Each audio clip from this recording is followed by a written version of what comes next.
Muzina la Mulungu wachifundo wachisoni mtendere ni madaliso zipite kwa mtumiki watu omaliza Muhammad sallallahu alayhi wasallama, akubanja lake, ophunzira ake, komanso awo amene akusatira chiphunzisochi mpaka nakuti ife tachipeza, komanso uyo amene angasatire chiphunzisochi ndi kuchiphunzitsa kwa anthu ena nankachi nkera mpaka na siku lomaliza.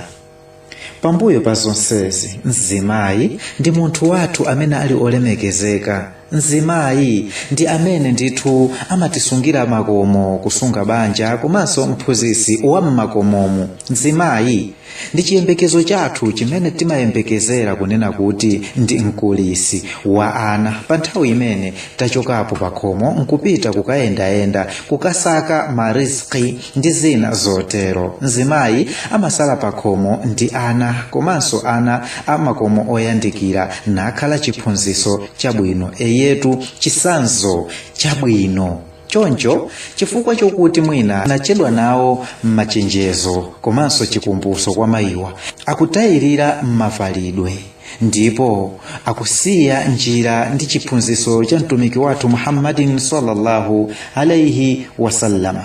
Mene tadenera muja kunena kuti Azimayi ndi munthu olemekezeka, ndi yemwe mamuna amakhala naye chiyembekezo kuti komwe angapeze chikondi, chisamaliro, komanso mayi wa khomo lake. Mayi ndi mphunzitsi wa ana amamuna wake ngakhalenso ana oyandikira. Allah adamulamula Azimayi mofanana ndi mmene adawalamulira amunanso kuti agwire ntchito yabwino kwa Allah subhanahu wa ta'ala. Ndipo Allah wayankhula mu Qur'ani yake kulemekezeka kunena kuti وَمَنْ يَعْمَلْ مِنَ الصَّالِحَاتِ مِنْ ذَكَرٍ أَوْ أُنْثَى وَهُوَ مُؤْمِنٌ فَأُولَئِكَ يَدْخُلُونَ الْجَنَّةَ وَلَا يُظْلَمُونَ نَقِيرًا. Ndipo amene angachite ntchito zabwino mwa amuna kapena mkazi pomwe iye ali okhulupirira, iwo ndi amene azalowa kumunda wa mtendere ndipo sazaponderezedwa chilichonse choyipa. Kugwira ntchito zomusangalatsa Allah subhanahu wa ta'ala ndi udindo wakenso Azimayiyu. Choncho mwa zinthu zomwe zingapangise kuti anyoze Mulungu Allah subhanahu wa ta'ala ndiko kunyozesa banja lake, poonesa zinthu zimene siziyenera kuti zikaonesedwe panja, ziwalo zomwe ndizoyenera kuonesa mamuna wake yekha basi. Ndipo ngati bambo akufuna kuziwa ngati mkazi wake amamunyozesa, ndiye kuti azaona mkaziyo akutuluka mnyumba atavala zogwira thupi, zong'amba kapenanso zazifupi. Chizindikiro china choti sakhutisidwa ndi banja lake, tikunena mamuna wake, ndiko kumanga tsitsi kuonjezera posakhala la chilengedwe. Kuyika zikhadabo, tikunena zonjezera posakhala za chilengedwe. Zikope zonjezera, komanso kuzola zoyeresa posintha thupi lake. Kodi ngati wakwanisa kuyika tsitsi lina pamwamba pa tsitsi la chilengedwe, angalephere kuyika mamuna wina pamwamba pa mamuna wa nyumba wa banja? Ili ndi funso lomwe abambo muzizifunsa pamene mkazi wanu akutuluka atayika zikope zonjezera, tsitsi lonjezera, zikhadabo zonjezera, nkumatuluka panja nkumakazionesa kwa amuna ena. Azimayi yemwe angaonjezere tsitsi pomanga madedrock kapena chipewa cha tsitsi, siku la kiyama azaweruzidwa kuti akalowe ku moto otchedwa alhawiya. Chilango cha kuhawiya azikawagonesa pa phiri la kumeneko, ndipo azikalikoka tsitsilo kuzera pakati pa miyendo, kumachita miyendoyo itayikidwa kumangiriridwa mkhosi ndi nsomanja atamangiriridwanso mkhosi momwemo. Azawayitaniratu kumeneko azabaniya, angelo akumoto amphamvu, angelo oyipa mitima, angelo omwe ndithu akayikidwa kumeneko kuti cholinga chake azikangolanga basi.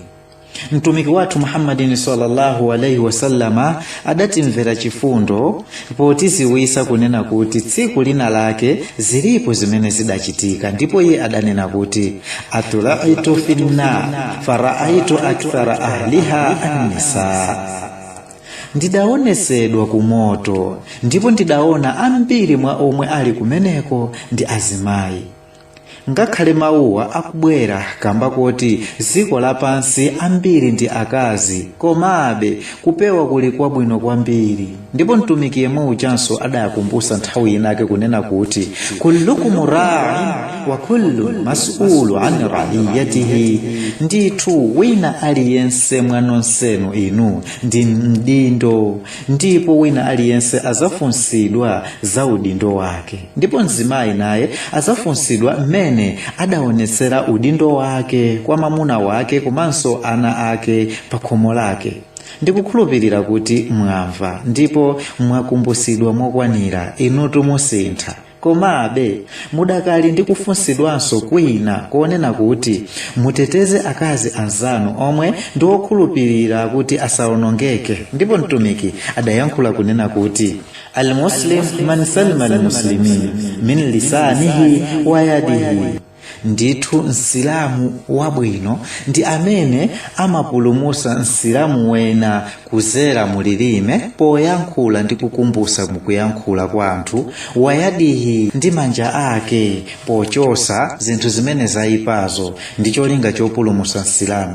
Wal muhajiru man hajara ma naha Allahu anhu, sopano osamuka wabwino ndi amene amazisamukira zinthu zimene Allah subhanahu wa ta'ala wazilesa. Dera lanulo ngati mukuona kuti sizikutheka kuti musinthe moyo wanu muchoke mu design imene anthu akuyikonda mderalo, sizikutheka kuti muwalangize anthu kumapeto kwake zikukukhuzani nokha, moyo wanu ukutengeka ndi kuzolowera chikhalidwe cha anthu olakwika adera limene mulilo, zimene sizidali choncho kumene mudali musanafike dera limenelo. Ndithu inuyo zili bwino kwambiri kuzisamukira. Wal muhajiru, osamuka wabwino, man hajara ma naha Allahu anhu, ndi amene amazisamukira zinthu zimene Mulungu wazilesa. Khalani munthu osankhika ndi wachisanzo. Mongobwereza kuti chilango chomwe Allah subhanahu wa ta'ala adakonza sichidasinthe, ndipo apo adachisiya tsiku ndi tsiku chingokulira kulirabe. Mulungu Allah watiuza kunena kuti kuntum khayra ummatin ukhrijat linnasi ta'muruna bil ma'ruf wa tanhauna 'anil munkar wa tu'minuna billahi.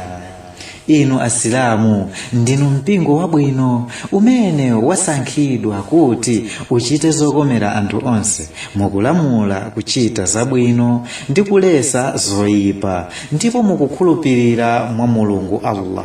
Walau amana ahlul kitab lakana khayran lahum minhumul mu'minun wa aktharuhumul fasiqun. Ndipo aja adapasidwa buku akadakhulupirira monga momwe adawalamulira Mulungu Allah, ukadakhala kwabwino kwa iwo, koma mwa iwo ali okhulupirira, pomwe ambiri mwa iwo ngopandukira chilamulo cha Allah subhanahu wa ta'ala. Abale ansanga, timpemphe Allah subhanahu wa ta'ala kuti ationese njira yabwino, atichose mu zintchito zoyipa, ndi kuti atipange kukhala azimayi abwino m'makomo athumu, ndi kuti tikhale zisanzo zabwino.